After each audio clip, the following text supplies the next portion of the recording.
மாமேதை Karl Marx அவர்களுக்கு திருவுருவச் சிலை எழுப்ப வேண்டும் என்று தமிழ்நாடு அரசுக்கு இடதுசாரி கட்சிகள் உள்ளிட்ட பல்வேறு தரப்புகளின் சார்பில் கோரிக்கை வைக்கப்பட்டது. விடுதலை சிறுத்தைகள் கட்சியின் சார்பிலும் அந்த சிலை அமைப்பு கோரிக்கை குழுவில் இடம்பெற்று மாண்புமிகு முதல்வருக்கு வேண்டுகோள் வைத்தோம். சட்டமன்ற உறுப்பினர்களும் சட்டப்பேரவையில் இந்த கோரிக்கையை விடுதலை சிறுத்தைகள் கட்சியின் சார்பில் எழுப்பினோம். இன்றைக்கு மாண்புமிகு முதல்வர் அவர்கள் மாமேதை காரல் மார்க்ஸ் அவர்களுக்கு கன்னிமரா நூலகத்தின் வாயிலில் இந்த பிரமாண்டமான திருவுருவச் சிலையை நிறுவி திறந்து வைத்திருப்பது மகிழ்ச்சி அளிக்கிறது, பெருமை அளிக்கிறது. அவருக்கு விடுதலை சிறுத்தைகள் கட்சியின் சார்பில் எமது நெஞ்சார்ந்த நன்றியை உரித்தாக்குகிறோம்.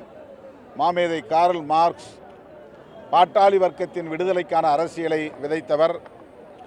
உலகம் தழுவிய அளவில் உழைக்கும் மக்கள் இன்றைக்கு தங்களின் விடுதலைக்கான ஒரு மாமனிதராக, கோட்பாட்டு தந்தையாக காரல் மார்க்ஸ் அவர்களை ஏற்றுக்கொண்டு இடதுசாரி அரசியலை முன்னெடுத்து செல்கிற சூழல் வளர்ந்திருக்கிறது. தத்துவத்தை யாராலும் வீழ்த்த முடியாது.